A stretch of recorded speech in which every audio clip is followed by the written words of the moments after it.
watching them make these movies from the time I could remember. Can you imagine? I grew up watching these stars doing these things just over the fence or in the lot next to my house or on the street.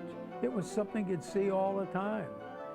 Mack Sennett owned the property right next door to ours, just on the other side of the fence, right in Edendale, which was 10 miles east of Hollywood, and they were always making movies on that property. And one day, the director called over the fence to my mom and said, "Goldie, can I use little Coy for this scene?" She said, "Sure." So she took me over and handed me over the fence to the kids and go on working in movies. And when somebody would ask her, "Well, did you get paid for this?" She said, "Well, I didn't get paid, but they gave me a $5 gold piece for little Coy." So that's the way I got started. That was the beginning of it. But before I did this, my dad was a motion picture pioneer. They were rounding up cowboys to be in one of these movies.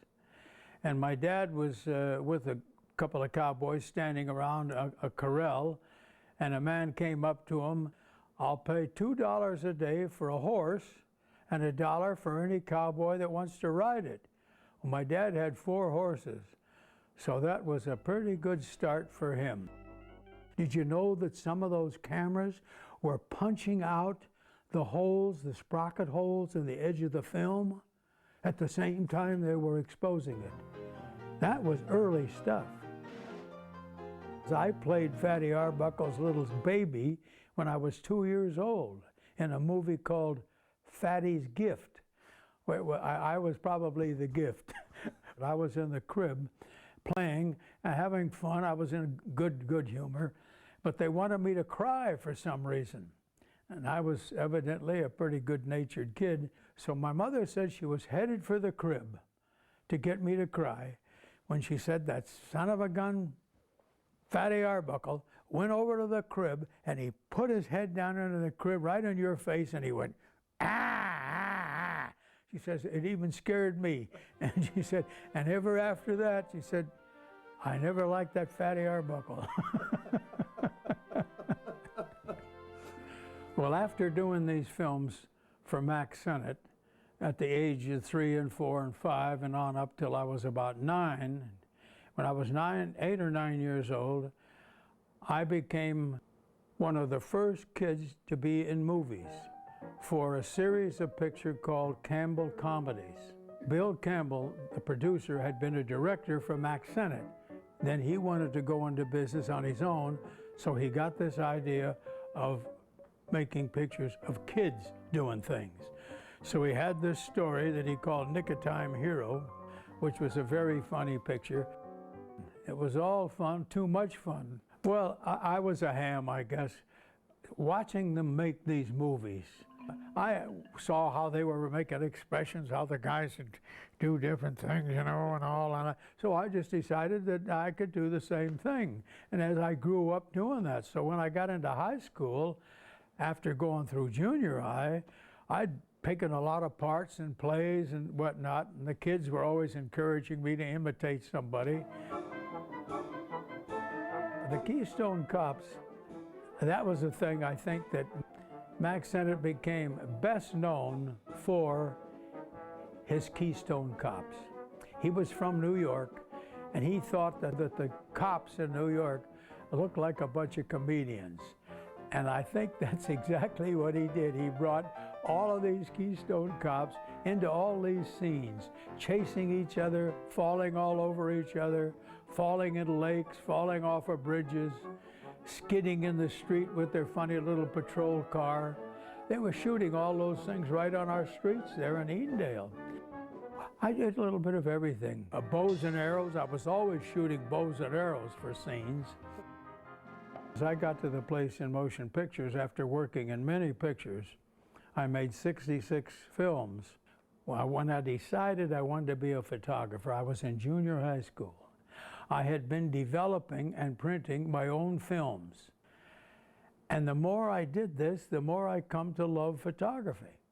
I used to make pictures of the kids at school. I'd get the teacher to bring the group out to the steps of the school. And with my little brownie, I'd make a picture of the group. So I'd take them home in my little shed, develop the film, and make a print for every face I could see in those pictures, and take them to school a couple of days later, and for 5 cents a piece, I was the only kid in town with a pocket full of nickels. Mom and Dad, I remember I used to get a lot of strange ideas about doing things, about improving photography and all that sort of thing. And they never discouraged me. No matter how crazy the idea was, my mother would look at me. I remember, I'll never forget the face. I'd give her an idea and she'd look at me and say, well, don't you think you should think a little bit more about this? And many times I'm glad I did. And there were also times when I got ideas that turned out to be pretty good. You see that little light? I focused that beam on the object that I was focusing. And when I focused that little beam on the object, I had automatically, at the same time, focused that scene on my ground glass. So that when I shot this, kaploop, I had it focused and I had it lighted.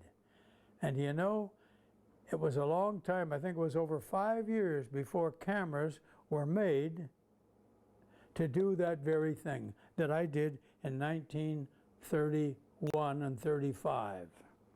I had been working in the newspaper photo business since 1929. In 1933, when I graduated, I had worked at the paper off and on all this time. I was with Eisenhower when he had his heart attack.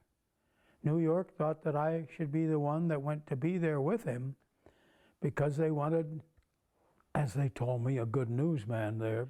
And I became fairly well known as a guy with ideas that got new, different things. I did all this work for practically nothing, just to learn because I loved the business so much. What I had learned all this time doing these things, it was easy to transplant all the ideas into television, which I did. But the big thing that I did, that I have all this film about, was when Erskine Johnson, an old newspaper buddy of mine, got together. Television was just getting started. This was in 1947, 48. He'd been a writer, I was a photographer. And I got this idea about us putting on a motion picture Hollywood newsreel. This is your Hollywood reporter and commentator, Erskine Johnson. And this is your Hollywood director and cameraman, Coy Watson. Gloria was a star of the 20s, but she played the best role of her career 30 years later in Paramount's Sunset Boulevard. Gloria made her film debut in Chicago in 1913. She came to Hollywood in 1916 and starred in her greatest films for Cecil B. DeMille. In his first big movie, Champion, he was a heel, but the women loved him just as they swooned over Gable and Ladd as heavies. Car hop Willie Shaw doesn't swoon at the sight of Kirk because she's accustomed to movie stars in Hollywood. She brings the menu and takes Kirk's order, a hamburger and the malt. It's the kind of cameras we were using, hand cameras, no sound, just silent. But when I got this zoom, I built this thing on here so I could hold it with one hand and zoom with the same hand.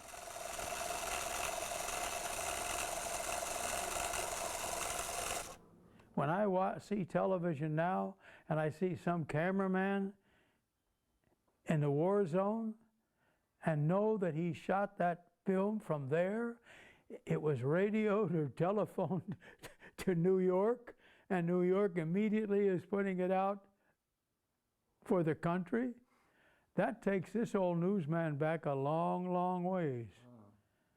It's been a wonderful trip. And that's all for now. Watch for the next Hollywood Reel with Erskine Johnson and Coy Watson.